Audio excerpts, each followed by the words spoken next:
안녕하십니까. 삼성서울병원에서 근무하고 있는 문일주입니다. 저는 오늘 인공호흡 사용자의 대학 입학 및 대학 생활에 대해서 말씀드릴 예정인데, 먼저 이렇게 한반도 난청 포럼이라는 행사를 기획하시고 특히 청각장애인들의 이 취업과 그리고 대학 진학에 대해서 이런 논의의 장을 마련해 주신 처음복지관 그리고 대한이비인후학회 관계자 여러분들께 정말 감사 인사드립니다. 기본적으로 한국에서는 대학 진학률이 굉장히 높습니다. 그래서 이게 2011년부터 2018년까지 대학 진학률을 쭉 보면은 비장애인, 그러니까 이건 사실은 그냥 전체 고교 졸업 후의 상황인데요. 대략적으로 70%에서 80%까지를 이렇게 위치하고 있는 것을 확인할 수가 있습니다. 그래서 10명 중에 7, 8명은 대학을 가게 되는데요. 그런데 이제 장애 학생들은 그러면은 도대체 대학 진학률이 얼마나 될까? 그래서 사실은 이제 이런 비장애인들보다는 조금 낮을 수밖에 없는 것 같습니다. 아직까지는. 그래서 장애 학생을 위해서 여러 가지 그동안 국가에서도 노력이 있어 왔고 법들이 제정이 되었습니다. 그래서 1995년에 특수교육 대상자 대학 특별전형제도라는 것이 만들어졌고 1998년에는 고등교육법 시행령에서 그리고 2007년에는 장애인 등에 대한 특수교육법에서 대학 입학과 그리고 또 대학 생활에 대해서 장애 학생들의 실질적인 학습권을 보장하기 위한 법적 근거들이 마련이 된 바 있습니다. 하지만 이런 노력에도 불구하고 2015년 기준으로 장애 학생의 대학 진학률은 아까 전에 전체 대학 진학률의 한 70%에서 한참 못 미치는 약 16% 정도밖에 안 되는 것을 우리가 확인을 할 수가 있습니다. 그래서 이게 이제 연도별 장애 학생의 대학 진학률 데이터인데요. 1998년 이런 법들이 제정되고 활성화되기 전까지는 5%대에 머물렀다가 이제 이런 국가적인 노력이 있으면서 한 15%, 16% 정도를 유지하고 있지만 여전히 많이 부족하다라는 것이 현실입니다. 그래서 이제 이런 신문 기사들도 나오고 있고요. 청각장애에 한정지어서 보면은 청각장애는 그래도 다른 장애 학생들에 비해서는 조금 더 대학 진학률이 높은 것 같고 이 통계청의 데이터에서는 청각장애인의 상급 학교 진학률은 70.3% 정도로 매우 높다라고 볼 수가 있겠습니다. 그래서 이제 제가 자료를 좀 찾아보다 보니까 2015년에 국립특수교육원에서 또 이런 이제 그 각 장애별로 장애 학생들에 대한 대학 진학 준비 과정에 대해서 설문조사를 하고 결과를 발표한 게 있었습니다. 여기서 보면은 이제 발달장애, 지체장애, 청각장애 그리고 시각장애 각 장애 학생들 100여 명 정도를 설문조사를 시행을 했었는데 청각장애 이제 여기 설문에 포함된 학생들은 2급 청각장애가 가장 많았고요. 그리고 특수학교보다는 그 통학학부에 다니는 비율이 다른 장애에 비해서 좀 더 많은 것을 확인할 수가 있습니다. 그래서 이제 적극적인 청각 지원을 하기 때문에 특수학급이 아니라 통학학급에서 이렇게 수업을 들을 수가 있었다고 보고 있고, 그 다음에 이제 입학 유형과 전공 학과 계열에 대해서 보면은 일반 전형보다는 아무래도 특별 전형을 통해서 대학을 가는 비율이 높은데, 그렇지만 발달 장애나 지체 장애보다는 그 특별 전형을 통해서 가는 비율이 좀 더 낮은 것을 확인할 수가 있고요. 그래서 즉 일반 전형으로 대학을 진학하는 비율이 다른 장애에 비해서는 상대적으로 높다라고 생각할 수 있겠고, 그리고 이 전공도 인문사회부터 자연과학, 예체능까지 다양하게 분포되어 있는 것을 확인할 수가 있었습니다. 대학 선택 시에 가장 크게 고려했던 사항은 청각장애에서는 나의 적성과 부모님의 권유, 선생님의 권유도 있었고, 하지만 나의 장애 때문에 대학 진학 학과를 선택했다라는 비율도 한 15% 정도는 되어서 이런 장애 정도가 대학 진학에 약간은 영향을 미치는 것을 확인할 수가 있었고, 보통 고등학교 3학년 때 진학 준비를 하였습니다. 그래서 이런 이제 우리가 청각장애 학생을 양육을 하고 대학 진학을 준비할 때 이런 양육 지원 가이드북을 보면은 대학 진학할 때는 장애인 특별 전형을 좀 적극적으로 활용했으면 좋겠다라는 내용이 있었고요. 그 다음에 대학 입학 후에 대학 생활에서는 또 여러 가지 학습권에 이런 어려운 점들이 있기 때문에 그럴 때는 장애 학생 지원 센터라는 것이 법령으로 각 대학에서 무조건 만들게 되어 있습니다. 그래서 장애 학생 지원 센터를 통해서 청각 장애 학생들이 학습을 할 때 도움을 받을 수 있는 내용들을 조금 알아보면 좋을 것 같다는 내용이 있었습니다. 우리나라 말고 전 세계적으로 인공화후 이식 아동에서 고등교육과 관련된 연구는 그렇게 많이 찾아보기 어려웠습니다. 그래서 선행 연구가 거의 없긴 한데 이 아이오와 대학에서 나온 연구를 좀 살펴보면은 여기서는 이제 인공화후 수술을 하고 대학을 진학한 27명 정도의 이제 그 인공화후 사용자들을 대상으로 연구를 진행했는데 결국 보면은 우리가 잘 알아듣는 것도 중요하지만 또 말소리를 잘 산출하고 의사소통을 잘하는 것도 중요한데 말소리 지각 능력은 말소리 산출 능력과 굉장히 강하게 상관관계가 있는 것을 확인할 수가 있었고 그리고 이제 결국은 우리가 고등교육을 받을 때 읽기 능력이 매우 중요한데 그런 읽기 능력도 일반 비장애인 아이들에 비해서 크게 뒤떨어지지 않고 거의 유사한 수준임을 확인할 수가 있었습니다.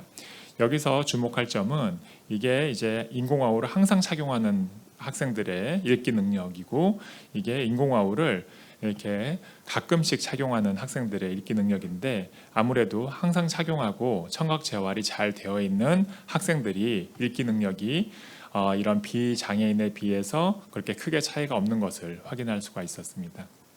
그래서 결국은 잘 듣는 것이 이제 고등교육을 잘 받는데 중요하다라는 것을 확인할 수가 있었고 그 외에 기본적으로 고등교육에서 여러 가지 과목들 뭐 과학이라든지 아니면 사회 학문이라든지 이런 여러 가지 이제 그 성적들이 이런 비장애인에 비해서 크게 뒤떨어지지 않고 오히려 더 우월하게 나타나는 경우도 있어가지고 인공화후 사용하는 사용자들은 정상 청력을 가진 비장애인 학생들과 비교했을 때 비슷한 교육 성취 수준을 보인다는 것을 확인할 수 있습니다.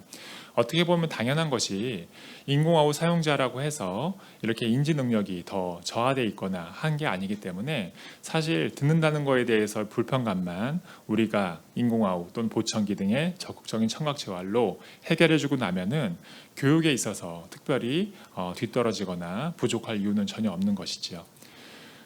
그리고 이제 이런 아이들이 대학 진학률 그리고 전문 대학 진학률이 전체 평균에 비해서도 상당히 높았다라고 얘기를 하면서 결국은 인공화후 사용자들이 상당히 높은 고등교육 수준을 보여줬다라고 결론을 맺고 있습니다. 국내 연구를 또 살펴봤는데 국내에서도 연세대학교에서 나온 연구가 하나 있었습니다. 이 연구에서는 64명의 이제 이런 인공화후 사용자들을 대상으로 연구를 진행했었는데요. 여기서 이제 이런 연구들은 보통 보면은 최근에 이런 대학 갈 정도의 나이대의 연령의 인공화후 사용자들은 이전에 한 보통 15년 전에 수술을 받은 친구들인데 그 시절만 해도 인공화후 수술 연령이 지금에 비해서 상당히 높았습니다. 그래서 여기서도 보면은 인공화후 사용자의 그 수술 시 연령이 조금 높은 것을 확인할 수가 있고요. 최근에는 다 1세 전후에 수술을 진행하게 됩니다. 그래서 고등교육 관련 연구를 보면은 이 시대 아동 64명 중에서 46명이 일반 학교를 다니고 있고 8명이 특수학급, 10명은 특수학교에 다닌다라고 되어 있고요. 그리고 이제 대학 관련, 진학 관련해서는 대학 진학 가능 연령 아동이 13명이었는데 그 중에 10명이 대학을 진학해서 아까 전에 한 70% 비장애인 전체 평균 70%의 대학 진학률에 크게 떨어지지 않는 그런 대학 진학률을 물론 모수는 작지만 보여주고 있습니다. 그래서 이제 이런 연구들을 보면서 그렇다면은 이제 삼성 서울병원에서도 수술을 1000례 이상 했기 때문에 그 수술한 친구들 중에서 지금 대학 입학 연령대인 사람들을 한번 조사를 해봐야겠다라고 생각을 했었고요. 그래서 그 조사 결과를 논문으로 발표한 바 있습니다. 저희 병원에서 인공화후 이식술을 받은 아이들 중에서 고등학교 졸업 이전에 수술을 받고 현재 고등학교를 졸업한 환자가 83명이 있었습니다. 그 중에서 이제 30명만이 온라인으로 설문에 응답을 해왔고 대학 미진학한 4명을 제외하고 설문 미완성 2명을 제외한 총 24명을 가지고 분석을 진행했습니다. 그래서 전체적으로 보면은 말씀드린 것처럼 최근에는 1세 정도의 수술을 받으니까 1세 이전에 수술을 받는 경우도 많고, 아마 이 아이들이 대학 가는 한 20년 정도 후에 이런 비슷한 연구를 하면은 결과가 훨씬 더 좋을 수도 있다고 생각을 하는데, 이때만 해도 이제 수술을 굉장히 늦게 했었기 때문에 수술 연령이 상당히 높습니다. 뭐 만 한 4, 5세에서 뭐 7, 8세 또는 10세 넘어서 수술한 경우도 있고요. 이 아이들이, 이 학생들이 대부분은 양이 인공호흡 수술을 했는데, 한쪽은 인공호흡 수술하고 반대쪽 보청기 착용하는 친구들도 있고, 아니면 아예 한쪽만 재활해서 인공호흡 수술하고 있는 친구들도 있었습니다. 그리고 기본적으로는 이제 구어로 의사소통을 하는 친구들이 많았지만, 이렇게 수어를 전체적인 의사소통 수단으로 이용하는 친구도 2명이 있었고, 그리고 수어와 구어 전체를 같이 이용하는 사람들도 있었습니다. 그래서 이제 설문을 저희가 할 때 설문 문항을 좀 종합적으로 구성을 해봐야겠다 싶어서, 장애인 등에 대한 이제 교육법이나 고등교육법 시행령에 따른 이런 법령과 정책을 살펴보고, 그에 따라서 대학 입학 및 대학 생활에 대해서 어려운 점들에 대해서 설문을 만들었었고요. 그래서 이제 이 법령들은 그냥 넘어가는데, 이 법령은 결국 장애라고 해서 차별을 하지 말자라는 것과, 그리고 장애인에 대해서 이렇게 정원 외에 특별 전형으로 뽑을 수가 있다라는 것들, 그리고 장애 학생 지원 센터를 설치 운영해야 된다. 그리고 이런 각종 학습 보조 기기라든지 보조 공학 기기, 그리고 교육 보조 인력 등의 배치가 필요하다는 것들이 법에 잘 규정이 되어 있었습니다. 그래서 총 이제 28명, 30명 중에서 설문을 응답하다가 중간에 포기한 2명 말고 28명 중에서 24명이 대학에 진학했기 때문에, 물론 이제 대학에 진학한 이제 이 취학률을 우리가 이걸로 다 확인할 수는 없지만, 어쨌든 저희 병원에서는 85% 정도의 취학률을 보였고요. 그리고 대학 유형도 2, 3년제 대학과 함께 4년제 대학이 거의 한 3분의 2 정도로 상당히 4년제 대학의 진학률이 높았습니다. 전공 계열은 인문사회부터 자연과학, 예체능, 공학 이렇게 굉장히 다양하게 분포해 있었는데, 조금 아쉽게도 의학이나 보건학 쪽은 한 명도 없었습니다. 입시 유형은 이제 특별 전형이 있으니까 당연히 특별 전형으로 진학을 하는 경우가 많았는데, 거의 반반 정도로 일반 전형으로 진학하는 경우도 있어서, 이게 특별 전형이 아니라 이렇게 수술을 하고 잘 들으면은 일반 전형으로 본인이 가고자 하는 학과나 대학에 진학하는 비율도 높다는 것을 알 수가 있었고요.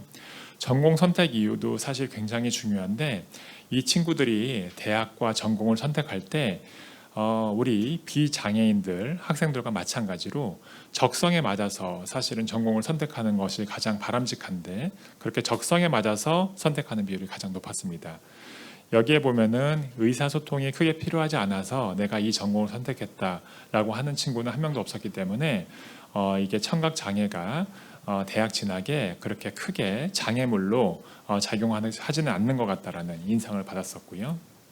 그리고 이제 이거는 다 모든 학생들이 마찬가지일 텐데, 일단 대학에 진학하고 보면은 전과를 원하는 경우도 있기 때문에 전과를 원하는 친구들이 한 4분의 1 정도 되었습니다. 그 대학에 장애 학생 지원 센터가 설치되어 있는지 여부를 저희가 질문했을 때, 많은 비율로 80% 정도의 비율로 장애 학생 지원 센터가 설치되어 있다라고 응답을 했는데, 잘 모르겠다거나 아니면은 설치가 되어 있지 않다라고 응답한 친구들도 있었습니다. 장애 학생 지원 센터에 이용 경험이 있느냐라고 물었을 때는 한 절반 정도는 이용을 해봤다라고 했지만, 한 절반 정도는 이용을 하지 않았다라고 얘기를 했고요. 그래서 이제 이런 장애학생 지원센터를 어떻게 이용하게 됐는지에 대해서 설문을 했을 때, 학교나 학과 측의 안내로 이용한 경우가 가장 많았습니다. 그리고 개인 스스로 정보 검색을 통해서도 이용을 했지만, 그렇지만 아직까지도 이렇게 장애학생 지원센터에 대해서 잘 모르거나 이용을 하지 않는 비율이 상당히 높은 것을 우리가 볼 때, 이런 이제 적극적인 안내가 좀 필요하지 않을까 생각을 합니다. 그래서 이제 왜 이용하지 않았는지를 저희가 이용하지 않은 친구들한테 설문을 했을 때, 있는지 몰라서가 가장 많았고, 그 다음에 별로 도움이 되지 않을 것 같아서라는 응답이 많았습니다. 원하는 지원 프로그램이 없어서라는 응답도 있었고요. 그래서 이제 조금 이제 장애학생 지원센터의 내실화가 필요하지 않나 라는 생각을 했었고, 장애학생 도우미 서비스 지원도 대부분의 학생들이 받아본 적이 있었습니다.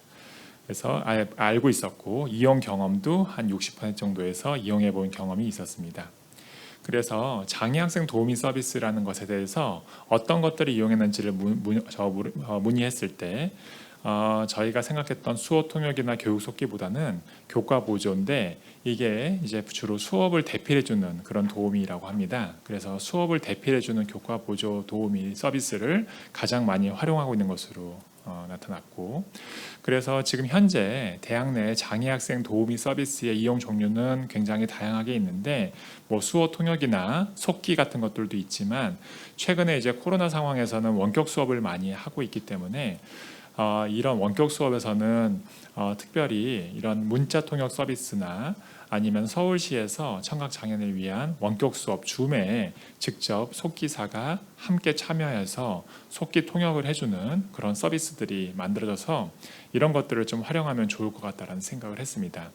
그래서 여기서 보시면은 쉐어 타이핑이라는 이름으로 서울시에서 제공하고 있는 서비스였고, 이게 그냥 이제 일반적으로 지원을 받지 않으면 한 개 아이디당 개인이 이용할 때는 월 5만 5천 원 정도가 들더라고요. 근데 이런 라이선스를 장애 학생에 한해서 서울시에서 무료로 제공을 해주고 있어서, 이런 것들을 활용하면은 온라인으로 학교 수업을 할 때 문자 통역을 해주는 플랫폼으로서 굉장히 도움이 될 것 같다는 생각을 했었습니다. 이 설문조사를 할 때는 코로나 이제 확산 이전에 설문조사를 했었기 때문에 이런 내용은 없었는데, 이런 것들도 좀 잘 알고 활용하면 좋겠다는 생각이 들었고요. 장애학생 도우미 서비스에 대해서는 이제 이용을 하지 않은 이유는 몰라서나 도움이 되지 않을 것 같아서, 그리고 특히 장애학생 도우미 서비스는 이제 도우미 친구가 이제 동행하니까 다른 친구들이 내가 장애가 있는 것을 아는 것이 싫어서라는 응답도 조금 있었습니다. 여기서 보면은 장애 학생한테 가장 우선적으로 필요한 장애 학생 도우미 서비스는 무엇이냐라고 물어봤을 때, 저희가 순위를 각각 가중치를 달리해서 점수를 매겨봤더니 문자 통역을 가장 이렇게 필요하다 우선시하는 그런 응답이 나왔었고, 그리고 학습 보조 공학 기기에 대한 지원 여부에 대해서도 또 물어봤을 때 지원을 받고 있는 친구들이 한 절반 정도는 되었었습니다. 그런데 이제 모르는 친구들도 많아서 이런 것도 역시 홍보와 적극적인 안내가 필요할 것 같습니다. 그래서 학습 보조 공학 기기의 이용 경험은 이제 3명 정도가 이용을 했었는데, 노트북을 아마 대여해 주는 프로그램이 있나 봅니다. 대학에 따라서. 그리고 무선 마이크 송수신기를 이용하는 친구들도 있었습니다.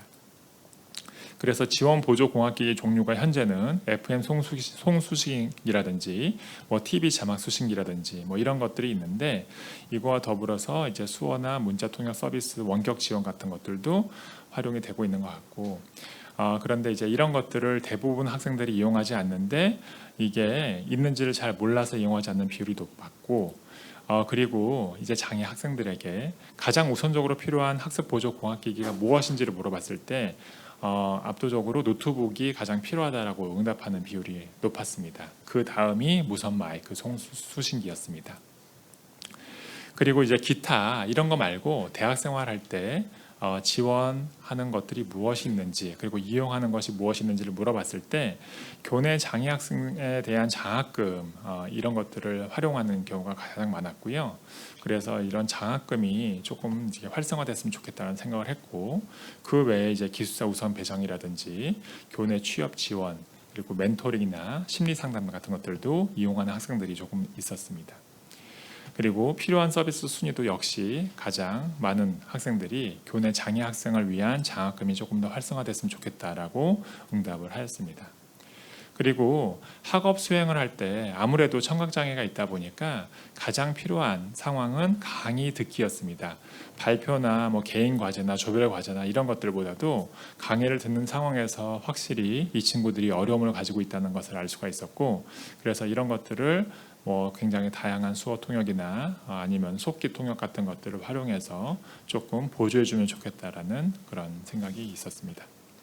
그리고 이런 지원 시스템이 학업 생활에 정말 도움이 되는지 여부를 물어봤을 때 도움이 된다라고 응답한 친구들도 있었지만 보통이다라는 친구들도 있어서 조금 더 효율적으로 이런 시스템이 활성화됐으면 좋겠다고 생각했었고, 그래서 이제 지금까지 대략적으로 요약을 해보면은요, 장애인에서 대학 진학률은 예전에 비해서는 증가하고 있지만 아직까지도 비장애인의 4분의 1 정도 수준으로 매우 저조한 편이고, 하지만 이제 이런 청각 장애 그리고 그 중에서도 인공와우를 비교적 어린 나이에 수술받은 대부분의 아이들은 대학 진학률도 상당히 높았고 4년제 대학에 진학했고 전공이나 이런 것도 자기 적성에 맞추어서 굉장히 다양하고 폭넓게 선택하고 있는 것을 확인할 수가 있었습니다.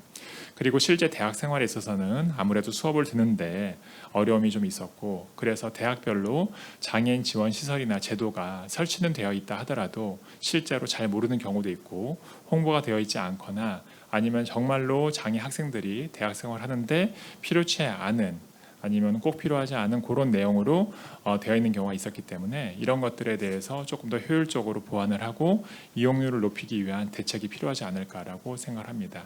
그래서 여기까지 제 강의를 마치겠고, 결론적으로는 하여튼 이제 청각 장애에서 결국은 잘 들으면은 우리가 고등 교육을 받고 이렇게 대학 진학하고 대학 수업을 받는데 크게 무리가 없기 때문에 저희가 적극적으로 재활을 열심히 하고, 그리고 그 다음에 이 친구들이 잘 들을 수 있도록 많은 노력을 기울이는 것이 중요할 것 같습니다. 네, 감사합니다.